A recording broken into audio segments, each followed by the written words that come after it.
was a good time, just a bad decision. We were all wrapped up with the best intentions. You were out of my league, and I was running out of time to string together words that were gonna make you mine. Ain't it funny how it all works out? Ain't it funny how it all works out? Ain't it funny how every now and then the unfortunate kind get lucky sometimes?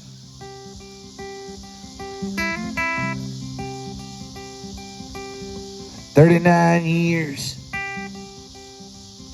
you've been putting up with me. Your folks said we'd never see our first anniversary. Do you remember that first week when you burnt that pecan pie and I ate the whole damn thing? I couldn't stand to see you cry. Ain't it funny how it all works out? Ain't it funny how it all works out? Ain't it funny how every now and then the unfortunate kind get lucky sometime?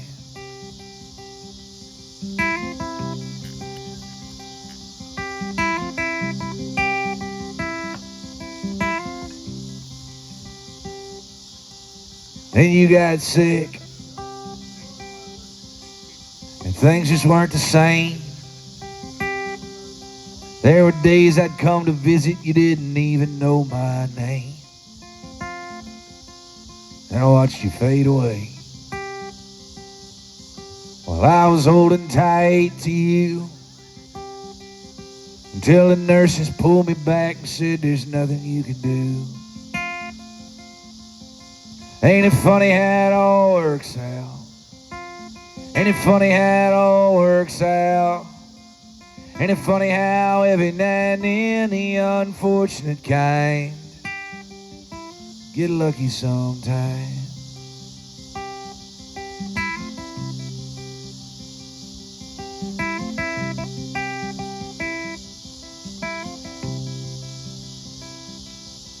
It's been 2 years to the day since you left me here alone. Most days I sit there in the kitchen waiting for you to come home. Yeah, I'm still haunted by your ghost. I can't sleep in our old bed. I just lay there on the couch thinking about the words you said. Ain't it funny how it all works out? Ain't it funny how it all works out? Ain't it funny how every now and then the unfortunate kind get lucky sometime?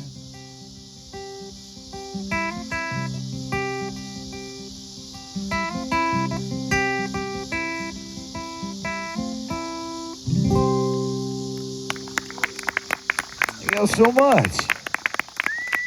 I like to start off these solo shows with the saddest fucking song I've ever written. Really kind of reset the room a bit.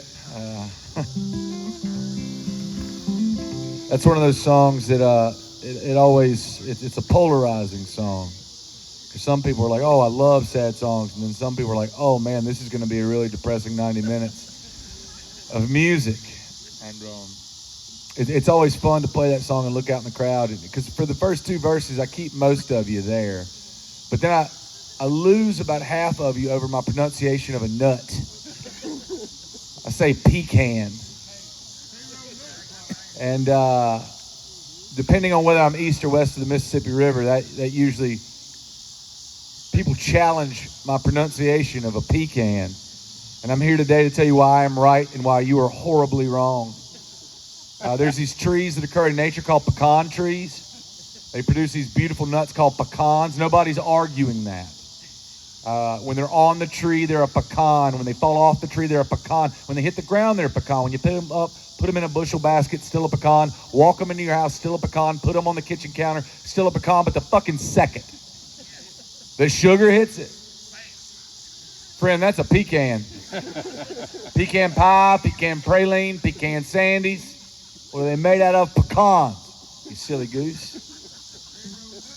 It is almost like the sugar adds another vowel to the word. And I always tell that story at the beginning just to show that both of us are right. There's this thing called regional dialect that exists. Both pronunciations are 100% acceptable. They're both correct. Most of us just pronounce it the way our grandparents or our parents pronounced it. And we think that we're right. Turns out we're all a little right, a little wrong.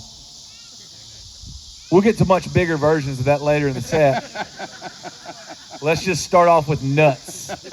Something simple before we get into big ideological concepts. But thank y'all so much for having me here. I know this is going to blow all of your mind. This is my first time in Macon. I've always wanted to come. I told my wife to go ahead and put a push pin in Macon on the map. We finally checked it off. Super stoked. Tomorrow I'm in Centralia, Illinois, another destination that I've always wanted to visit.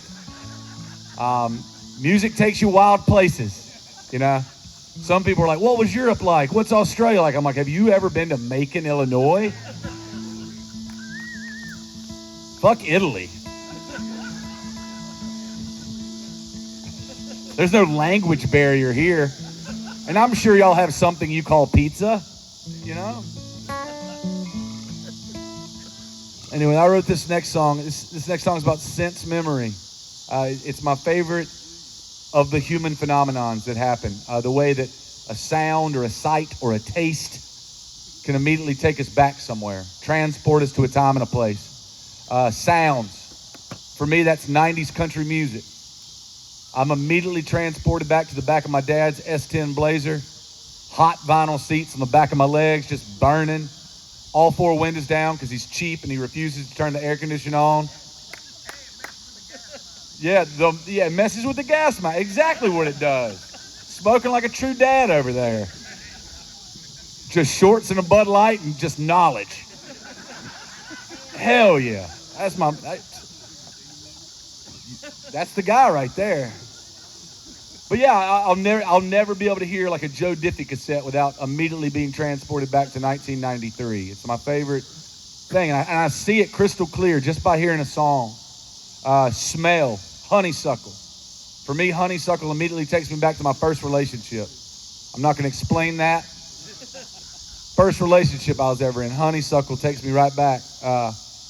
And taste is a funny one. Taste is almost every big moment in my life I can associate it with a meal or something that I ate. For me, taste takes me back to my grandma's house. We had these things called tomato sandwiches. And I'm not talking about any of that bacon and lettuce nonsense. I'm talking about just white enriched bread. Again, none of that artisanal sourdough bullshit. I'm talking about just shelf-stable bread. A little bit of Duke's mayonnaise on both sides of it, some thick cut homegrown tomatoes, a little bit of salt, a little bit of pepper. Slice that bad boy in half. That's a death row meal for me. That's one of my favorite foods in the whole world. And so I wrote this song one day after I was eating one of those sandwiches and thinking about my grandmother and thinking about being raised by her. Like a lot of kids in the 80s, we were feral children. Both of my parents worked full-time jobs, so my grandparents raised me. My parents couldn't afford childcare, so I went to my grandma's house every day during the summer. And it wasn't any of that millennial grandparent bullshit like Montessori tools and tablets to work on your phonetics. I was raised on Pall Mall cigarettes and the Young and the Restless. We didn't do any learning in the summer. The only thing I had to learn was what has Victor Newman been up to for the last 4 months. Those laughing, you're my people, because you know who Victor Newman is. And Jack and Nikki, they're all still on the show. Fun fact, Victor Newman, still on the show, joined the cast in 1977. Never branched out. Can you imagine just finding your lane in 1977 and just being like, This is what I'm going to do for the rest of my life. I'm going to drive Mamaws crazy for the next 50 fucking years. I hope all of us can find something that makes us that happy, like just revving up Mamaw's engine every day at 12:30. Every day for 50 years. It's beautiful. Give a coma or two here, a couple death scares, evil twin. He's still been Victor Newman the whole time. But I wrote this song about her, my grandma, not Victor Newman, my grandmother. And I hope you can find a piece of your childhood in this song. If not, I kind of feel bad for you.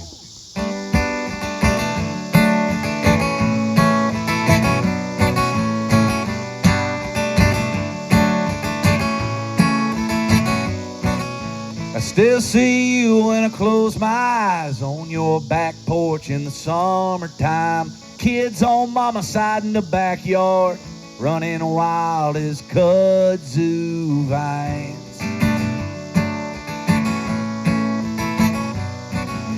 If y'all get burnt, break off some mallow. If y'all get stung, rub in some tobacco. If y'all get hot or thirsty, you know where the hose is. Fireflies, June bugs, cicadas, menthol lights, and heirloom tomatoes.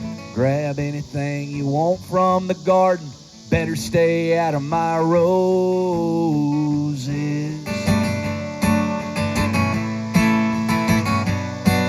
Ain't it funny how a memory comes flooding back so fast when you accidentally stir up moments from the past?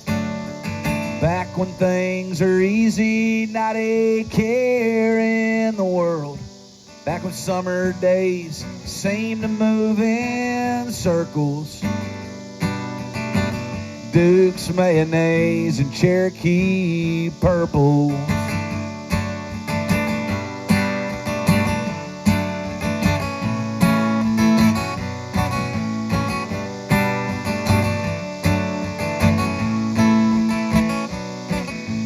I got out when I got older, but I never could shake the chip off my shoulder as big as a Buick. We used to climb in to go up to LNS Fast Stop, Mountain Dew or Big League Chew. If you were good, you could have both. Advance pay for another day. Just don't tell your mama.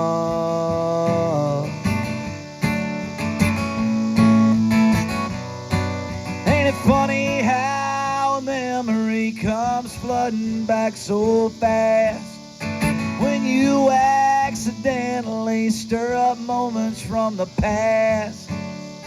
Back when things were easy, not a care in the world. Back when summer days seemed to move in circles. Duke's mayonnaise and Cherokee purple.